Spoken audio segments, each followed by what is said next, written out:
Hi hello. ഇന്നൊരു Japanese cheese കേക്കാണ് കേട്ടോ ട്രൈ ചെയ്യാൻ പോകുന്നത്.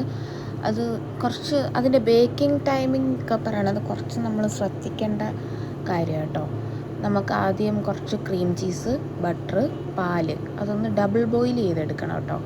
അതൊന്ന് ഡബിൾ ബോയിൽ ആയി കഴിയുമ്പോൾ നമുക്കതിലേക്ക് മുട്ടയുടെ യെല്ലോ മഞ്ഞ ഇട്ട് കൊടുക്കാം. വെള്ളം നമ്മൾ മാറ്റി വെക്കണം, നമുക്ക് വേറെ ആവശ്യമുണ്ട്.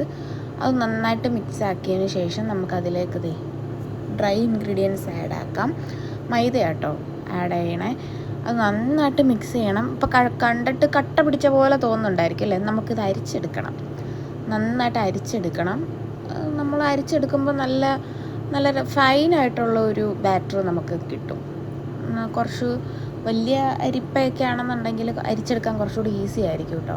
നന്നായിട്ട് അരിച്ചെടുത്ത് അതൊന്ന് മാറ്റി വെക്കുക. അപ്പോഴത്തേക്കും നമുക്കത് മുട്ടയുടെ വെള്ളം ഒന്ന് ബീറ്റ് ചെയ്തെടുക്കാം.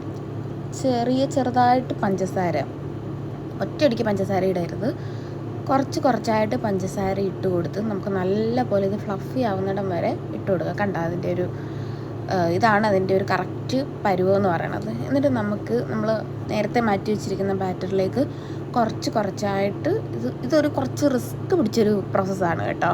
ഇതിങ്ങനെ നമ്മൾ ചെയ്ത് വരുമ്പം ഒരുപാട് സ്പീഡിൽ ഒന്നും ചെയ്യാണ്ട് കുറച്ച് ക്ഷമയോടെ ചെയ്യണം. നന്നായിട്ട് ചെയ്ത് എടുത്തതിന് ശേഷം നമുക്ക് ഏത് പാത്രത്തിലാണോ നമ്മൾ ബേക്ക് ചെയ്യണത് അതിലേക്ക് കുറച്ച് ബട്ടർ പേപ്പർ ഇട്ടതിന് ശേഷം നമ്മുടെ ബാറ്റർ ഒഴിച്ചു കൊടുക്കുക. നല്ല ഭംഗിയാട്ടോ ഇത് കാണാൻ വേണ്ടിയിട്ട്. ഇങ്ങനെ എന്താ പറയുക, പളാന്ന് ഇങ്ങനെ ഇരിക്കും കാണാൻ, ഒരു ജെല്ലി ടെക്സ്ചർ പോലൊക്കെ നമുക്കിങ്ങനെ തോന്നും. എന്നിട്ട് ഇനിയാണ് ഇതിൻ്റെ ഒരു റിസ്കി പ്രോസസ്സ്. നമ്മളൊരു നമ്മൾ ഏതിലാണ് ഓവൻ്റെ ഒരു വലിയ പാത്രം എടുക്കുക. അതിലേക്ക് നമുക്ക് കുറച്ച് വെള്ളം, അത് നല്ല തിളച്ച വെള്ളം ഒഴിച്ചിട്ട് വേണം നമ്മൾ ബേക്ക് ചെയ്യാൻ വെക്കാൻ വേണ്ടിയിട്ട്.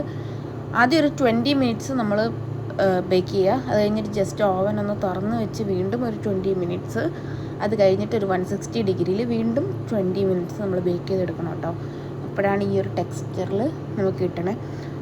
എടുക്കുമ്പോൾ തന്നെ നിങ്ങൾക്കത് കാണാം, അത്രയും സോഫ്റ്റാണ്. സൂക്ഷിച്ചെടുക്കണം. എല്ലാവരും ടേസ്റ്റ് ചെയ്ത് നോക്കണം, ട്രൈ ചെയ്ത് നോക്കണം കേട്ടോ.